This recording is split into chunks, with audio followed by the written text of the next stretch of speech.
Very good morning, class 10 students. As during our previous chapter, Control and Coordination Interaction, we found that few of you are having difficulty in understanding with the help of notes. So, for this chapter, that is why I'm making this video so that you can easily understand the concepts about this chapter. So, in my first lecture, about this chapter, uh, we are going to start with the nutrition part, right? So, for control and coordination, I will try to make another video so that if any query about that, you can ask me later, right? So, let's start with our chapter, that is life processes. As you can see that what first question when we say the word life processes, first question comes in mind is what is a life process, or what are life processes. So all the functions, or I will say basic functions, performed by organisms to maintain their life on earth, those all processes are called life processes.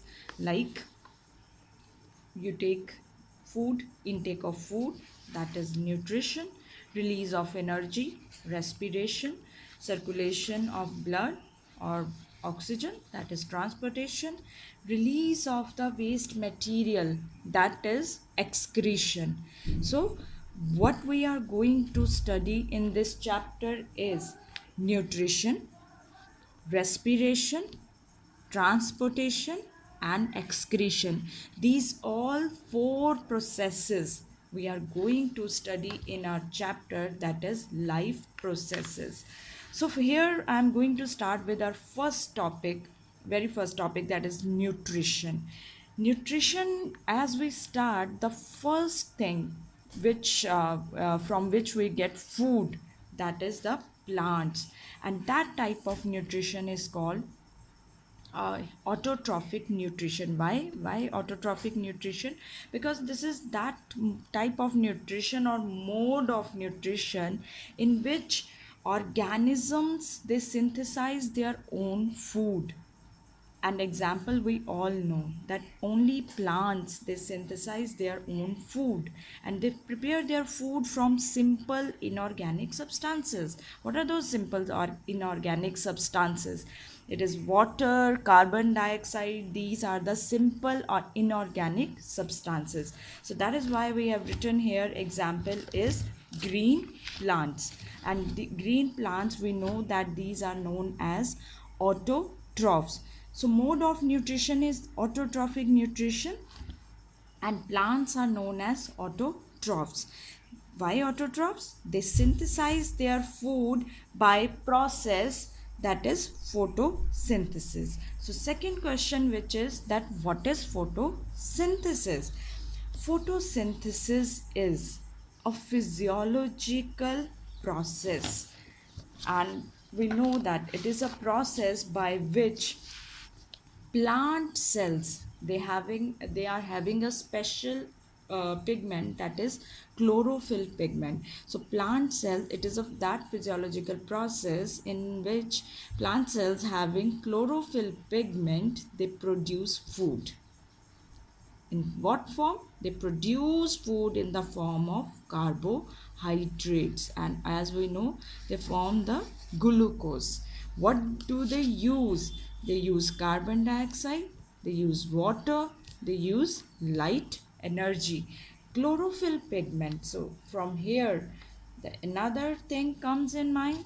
What is chlorophyll? All we know, as we studied in 9th class also, that it is a green pigment which is found only and only in green plants.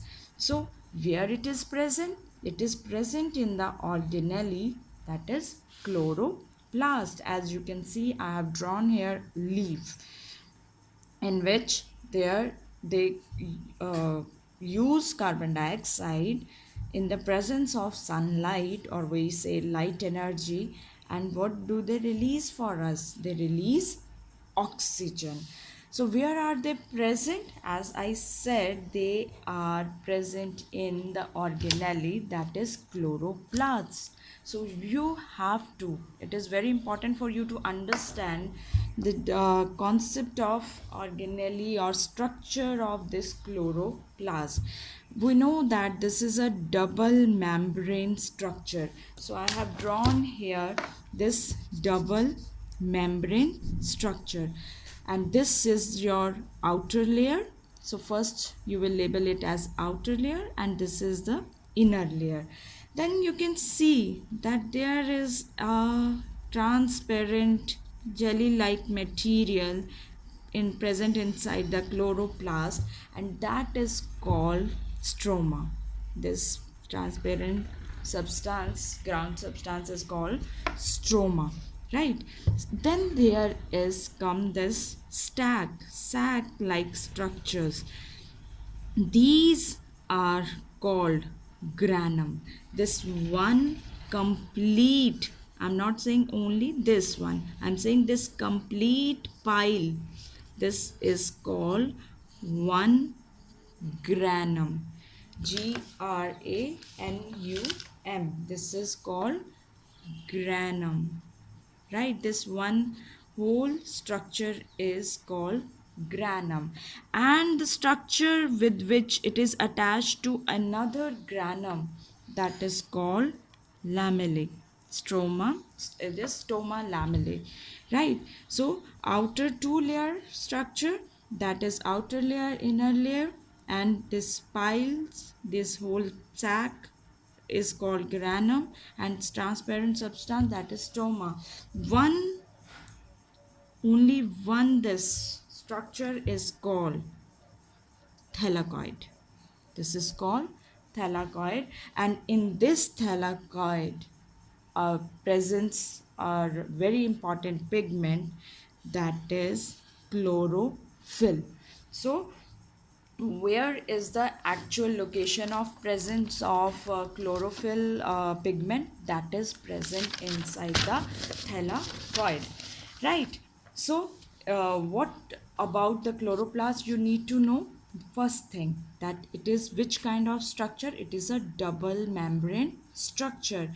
It has closely packed flattened sac which are called thylakoids. This structure is called thylakoid, right? And inside this structure there is present our pigment, that is called chlorophyll. So where chlorophyll is present? In thylakoids, and that is they are arranged in piles and they are called grana, and colorless substance is known as the stoma.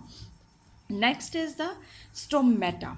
Very important to know because in leaves there are present small openings in their, because we are talking about autotrophic nutrition, and who perform that uh, autotrophic nutrition? Plants, with the help of photosynthesis.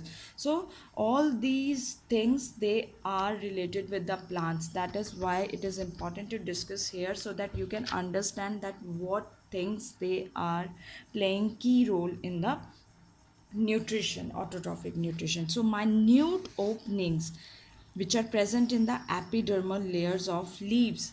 I will now clear about this epidermal layer also, that those small openings which are present in epidermal layers of leaf, those are called the stomata. What is their role? They are responsible for gas exchange during the process of photosynthesis. That is why we are discussing them here, right? As you can see, I have drawn here the structure of stomata. What did I say? That they are present in epidermal layers of leaves. So this, as you can see, that these are the guard cells.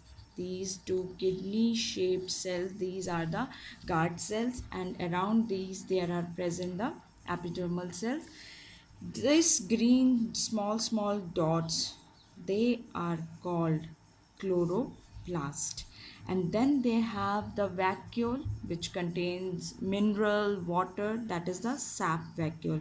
Another structure this guard cell has is the nucleus. Then you can see that there is a small pore like structure, this opening, and that is opening is very important. This is called stomatal pore.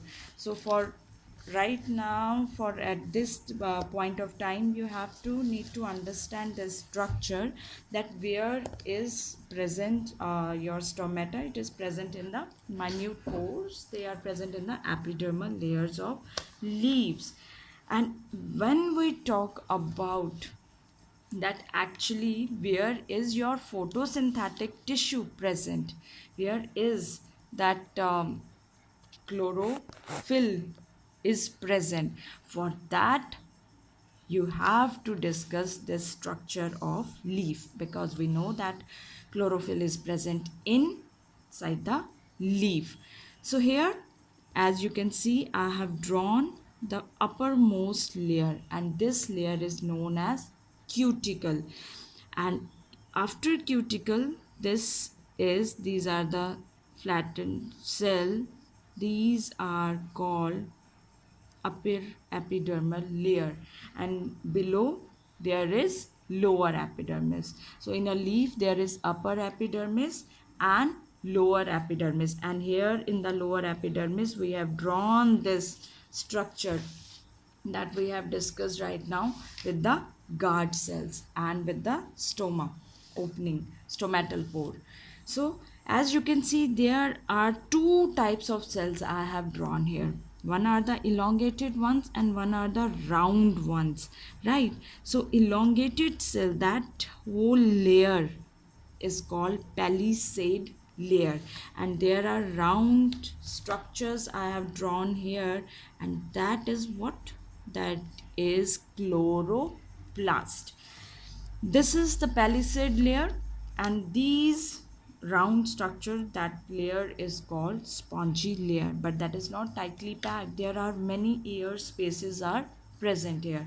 So this complete that palisade and spongy layer, this complete portion till the spongy layer, that is our main tissue, which we call as the photosynthetic tissue, right?